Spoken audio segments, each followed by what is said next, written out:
Okay guys, so I just wanted to show you how I start doing this. You're going to want to get your gear on your first coupler, and then what we're going to do is we're going to go ahead and get this.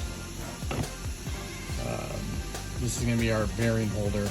You're going to want to get this on, but first we need to make sure that we get this over this, because it goes like this. So then what's going to happen is this will go, let me go ahead and put it on first.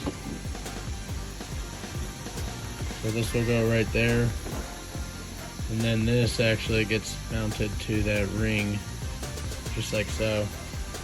And then what happens is this can actually move up, right? And then you can see the groove here for the bearing, or for the wheels, or the balls. And there's one on that side as well to catch these ones. So that'll go like that. And then this will get on top of this. And then this right here, this ring gets bolted to that. And then I'll show you guys, I'm gonna go ahead and put this together real quick, and then I'll show you guys what I'm talking about. One other thing I just wanted to point out is you'll notice there's like a slight gap in between some of these, and you could I thought squeezing this bearing in there would have been a good idea, but actually testing it and putting the piece on, it's a really bad idea. It actually makes it really tight. So I did that for this as well. So you want to leave that gap in there. I have the same thing right here, and it actually moves so much smoother. I may make this ring slightly bigger to fill that if I see the need to, but as of right now I'm going to test all this and we'll see what happens. So once you get it mounted together, this is what it should look like, and you can see it is pretty good as far as the bearings go. So you'll notice I actually had to glue these on to test, but you see the bearings are completely sealed. Not completely sealed, let me rephrase that. They're sealed on the inside here. You can see in the top here, there's this slight gap, and I'm gonna go ahead and add that in into the file here, and just make sure I fix that for you guys. It looks like it's about 1 millimeter, so I'll double check that when I do that. But for now, I'm gonna go ahead and start getting all these mounted. So this will go here, we'll get a coupler, and then we'll go ahead and stick that guy on, and then get the coupler, and then we'll go ahead and start doing this. So as far as the coupler numbers, just pay attention to what they are. What I usually do is I'll write them down. I'll figure out based on the program which one this is, but I'll write number 1, number 2, number 3, number 4 on those couplers. That way I know. Number 1 is going to be for the first drum, so you'll put your first drum on, and then your number 1 coupler will go on, then your second drum will go on, then your number 2 coupler, and then so on and so forth. So just make sure you remember to do that, and it's always good to remember these because they're almost identical, except for the rotation and the spiral in here. So you can see the spiral here. It's I tried to make a decent spiral in here, but also maintain again the big boy that we're using in here. So we'll go ahead and get it together and then see what it looks like. So one other thing I wanted to show you guys is I like to pre-drill all my holes, especially with these tiny screws. The heads strip out really easily. So I'll grab my 1.5 millimeter pre-drill or drill bit, and then I'll drill all these, and then on the coupler I'll do the same thing for the outside holes, and then these holes I'll actually grab my 2 millimeter bit, and I will pre-drill those, as well as this side of the drum. So the lip on this side of the drum has 2 millimeter holes for those screws to go through and then tighten down onto these holes right here. So I just wanted to show you guys that I actually do that with all of my models. It just makes these except for, yeah, it depends on how what I print it at, because it seems like if I print at 2.24, the holes are a little bit more precise, and I only drilled these out because sometimes these will swell up and it just looks funny and it doesn't really fit all that great. So anyhow, I just wanted to show you guys that that's how I do that, and it usually comes out with a clean, nice fit. So this is drum number 1. You can see it's getting nice. Once the whole drum is on, it's actually a lot easier to spin. But right now, this is good enough.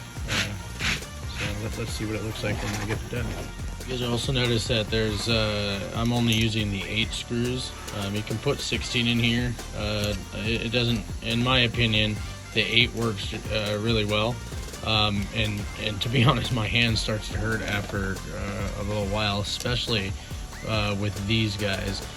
You can see that this screwdriver is just long enough to get it like that, but for the most part, what I try and do is utilize, again, the drill with another tip, and try, but even then this one is not long enough. So if you guys happen to have longer tips or anything, that would be just amazing for this. But anyways, I use 8 screws. You could use 16. 16 would look really cool, in my opinion, but for testing and if you're not really looking to make any videos, 8 will be just fine. Alright guys, so I got the this portion of the drum finished, and as you can see, the spiral's a lot bigger. I'm gonna go ahead and dump in a good amount. I don't really have a scoop, so I'm using this old drum. Oh, here's a good here's the old spiral, the original version 1. I don't know why I thought such a small spiral was okay, but let's go ahead and use this to scoop up some dirt. And I'm gonna try and go as quick as possible to load it up.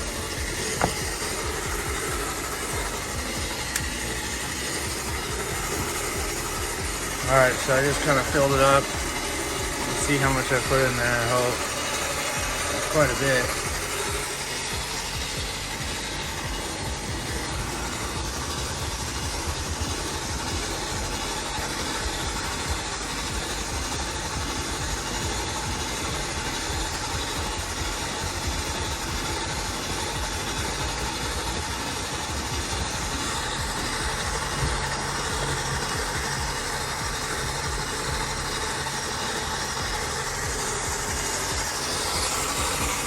Really wet stuff. Yeah, you can see the difference. This is really dry right here. This is really, really wet. Really, really wet. Really, really wet. Oh, we're getting jammed up. So usually try and keep like these big ones out. But with this wet stuff, it's kind of hard. There we go. Moving to the skid now.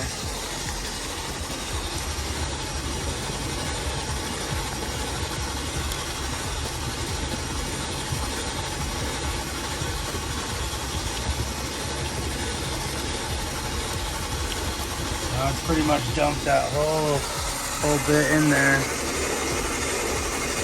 Minus what I had to take out the little stuff.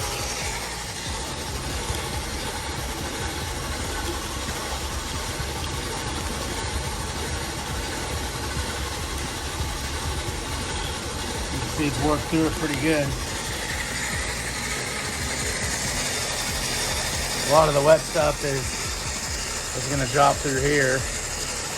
My advice is if you're going to use the wet, if you're going to be sifting through like regular dirt from right out of the ground, or any of this wet stuff, to get the third drum, you'll have I think these are 8 to 16 millimeter holes at the end, and that'll help you sift out a little bit more, and then you can kind of combine just these 2 bays, because you can see here this is actually relatively fine. It's almost the same as this stuff right here.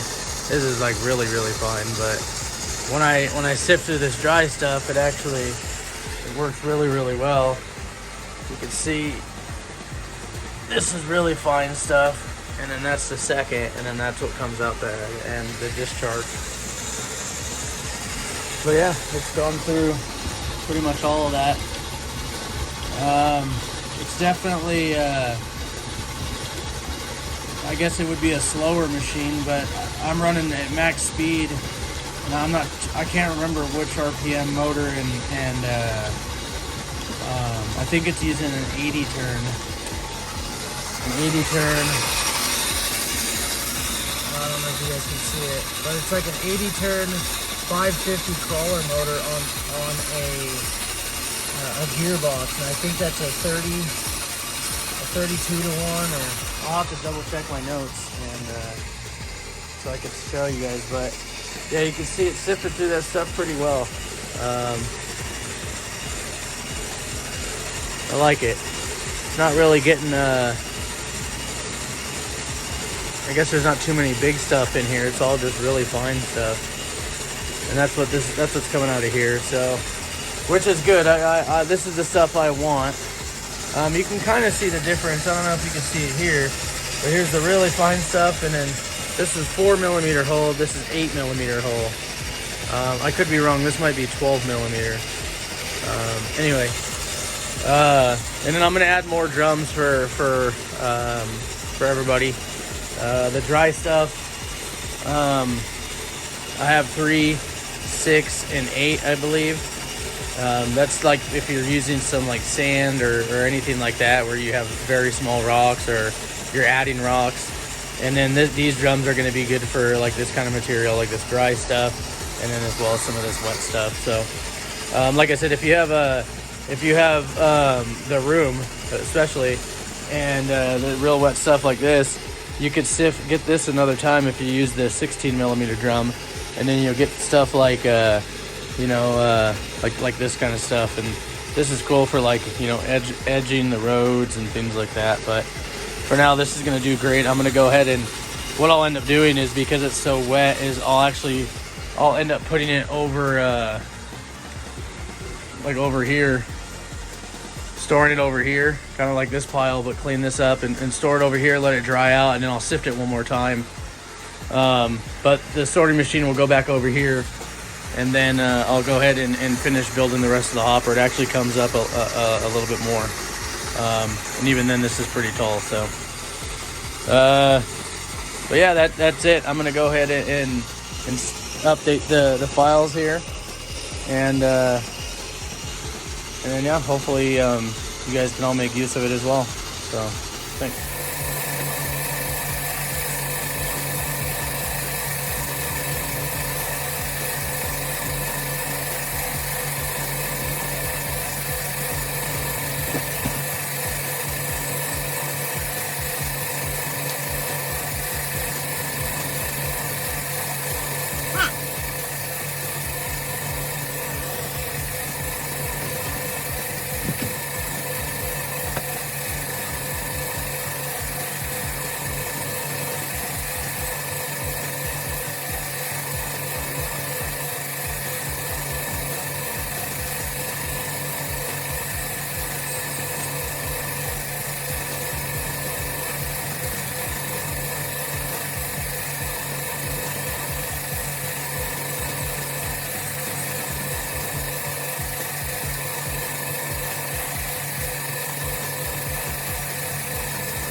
One thing I forgot to mention is I actually have 2 speed controllers, one for the conveyor and one for the drum. The conveyor, I found that it's better to run it slower than the conveyor or the drum. It just helps control the speed or the flow of what's falling into the drum. And so far this has worked really, really well. You can see how fast it sifted through all that dirt, and yeah, this is relatively dry stuff. You can see some of the wetter stuff in there, the darker stuff, which is kind of like over here. You can see what I've been digging. Last night I tested some of that darker stuff and it seemed to work okay. It just didn't really break up as nice as I'd like, because this is all dirt. It's just bigger rock. So what I think I may do is, I know it's silly, but I may make a crushing plant just to break that down even further, and then what we'll be able to do is just separate all this wood right here, get that out of here, and then in theory have all of this, and then we can move that. And then the goal here is to sift through all of this dirt and turn it into basically this and this.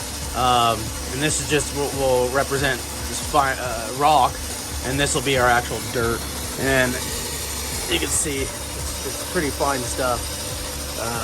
And that's what I'm going for. I want to be able to drive on that so we can get the tread, like the tread from the wheels here.